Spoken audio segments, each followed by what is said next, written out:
करने वाले थे। देश की रक्षा की थी किसने? भगत सिंह। देश की रक्षा की थी हमारे नेताजी सुभाष चंद्र बोस। देश की रक्षा की थी हमारी देवी किरणमयी। देश की रक्षा की थी झांसी की रानी। देश की रक्षा की थी हमारे पंडित लेखराम।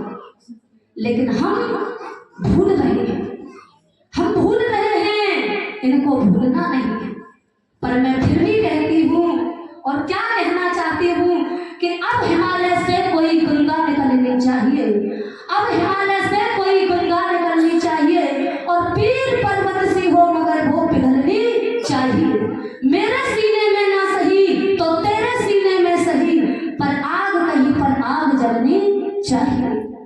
यदि हम ऐसे राग रागिनी भजन सुना करके चले गए तो ऐसे बात बनने वाली नहीं है। मैं चाहती हूँ मेरे भारत की तकदीर बदलनी चाहिए। मैं चाहती हूँ मेरे भारत की तकदीर बदलनी चाहिए। और तकदीर कब बदलेगी? जब कभी लिखेगा खून पर पानी बरसता है हमारे देश में, झील पर पानी बरसता है हमारे देश में, और खून महंगा पानी सस्ता है हमारे देश में, और दुष्ट गद्दारों के सिवा कौन हंसता है हमारे देश में।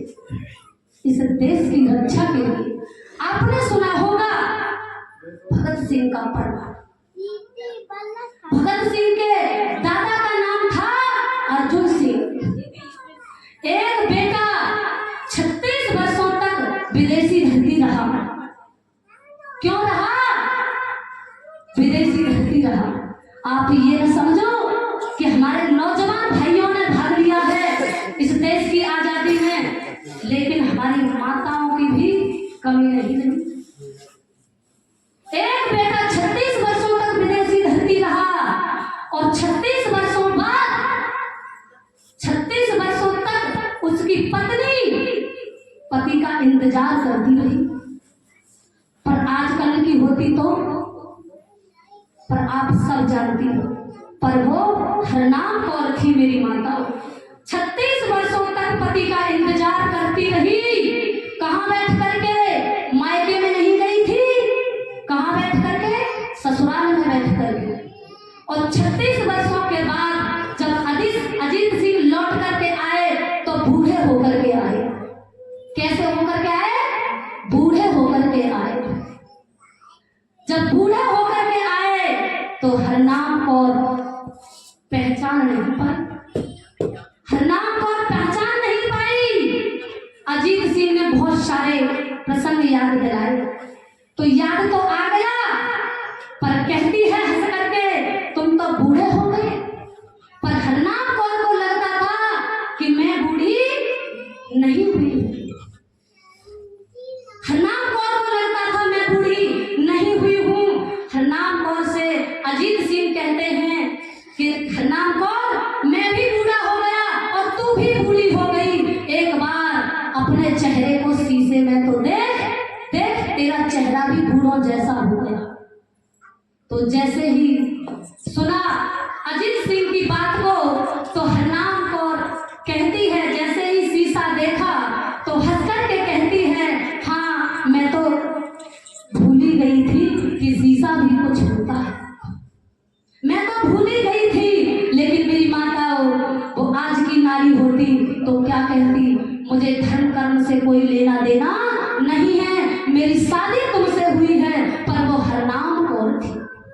पर हरनाम कौर के पति अजीत सिंह कहते हैं 1947 को जब उसके पास आते हैं और कहा, जैसे ही 1947 को ये रेडियो पर खबर चल रही थी, जब रेडियो पर खबर चल रही थी हिंदुस्तान और पाकिस्तान का बंटवारा हो गया तो टूट गया अजीत सिंह। और टूट जाता है और दुखी होकर के कहता है हरनाम कौर, इतिहास के अंदर मेरे भारत के अंदर एक घटना ऐसी आती है जो जहां पर पति ने पत्नी के पैरों को पकड़ा है। और वो कौन सी घटना है? अजीत सिंह और हरनाम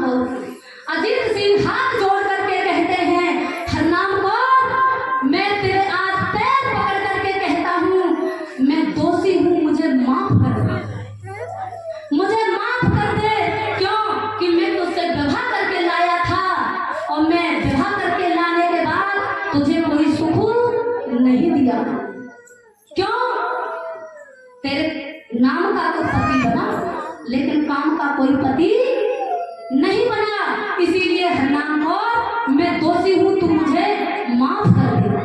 लेकिन हरनाम कौर कहती है कि पतिदेव अजीत सिंह, सुनो ध्यान से, आपके बिना अरे मेरा परिवार, मेरा रक्षण पालन पोषण तो तुम्हारा परिवार कर रहा था। मुझे कोई शिकायत नहीं है तुमसे। तुम्हारे बिना इस राष्ट्र की रक्षा, इस देश की रक्षा कौन कर सकता है? इसीलिए एक बार अजीत सिंह के लिए और हरनाम कौर के लिए जोरदार से तालियां बजाओ। मेरे लिए नहीं, उस महिला के लिए, उस बेटी के लिए। वो भी किसी की बेटी थी, लेकिन आज की मेरी बेटी ऐसी नहीं है, मेरी बहन ऐसी नहीं है। अगर ऐसा सोचते कि हमें क्या आवश्यकता पड़ रही है इस देश को आजाद कराने की, हमारे पड़ोसी करा लेंगे। लेकिन नहीं, उन्होंने क्या कहा? हमें इस परम पिता परमात्मा ने इस मातृभूमि पर जन्म दे करके भेजा है, तो हम ऐसा सहन कर नहीं सकते। क्यों?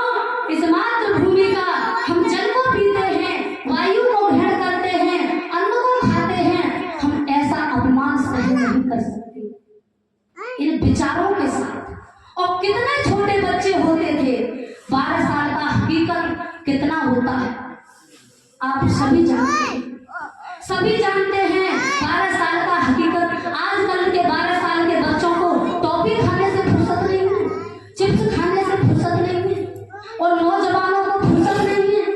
कोई व्हाट्सएप पर बिजी, कोई फेसबुक पर बिजी, कोई रजाई में बिजी, पूरी रात बातें करते रहते हैं।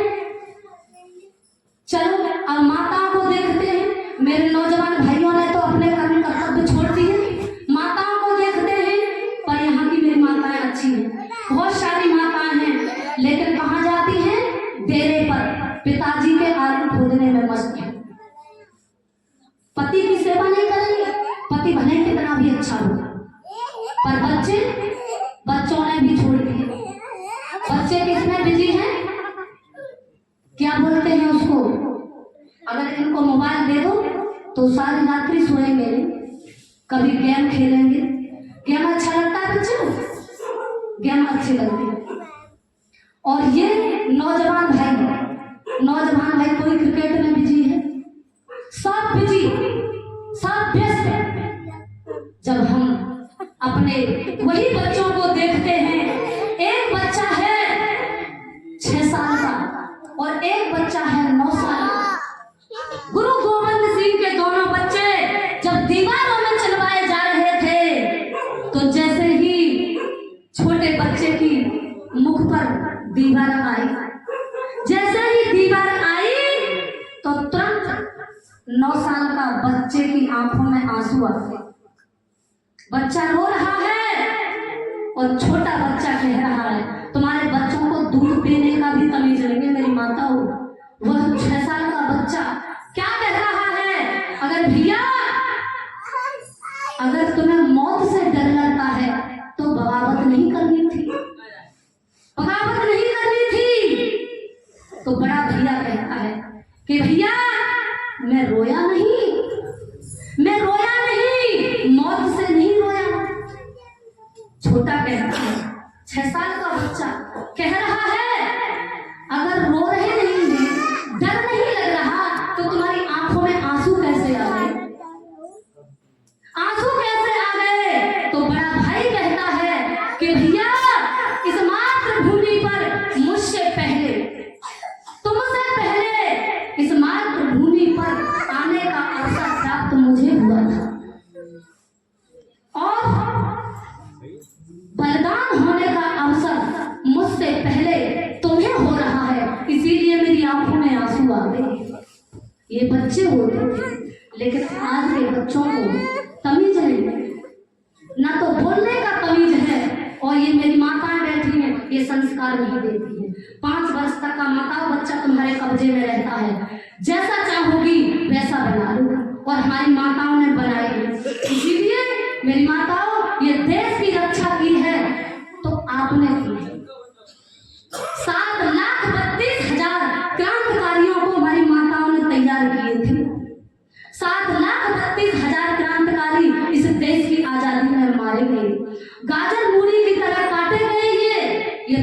जान, ये वेदों का ज्ञान, कोई संगठन, कोई जाति बिना बलिदान के सुरक्षित नहीं रहती। जब इसमें बदबू फैलती है, आवरण होता है, तो किसी न किसी आदमी को संकल्पबद्ध होना पड़ता है। इसीलिए इस देश की आजादी में मेरी माताओं, मेरे शहीदों ने कौन कौन से काम किए हैं, आइए सुनिए, मेरा फिर समय पूरा हो जाए।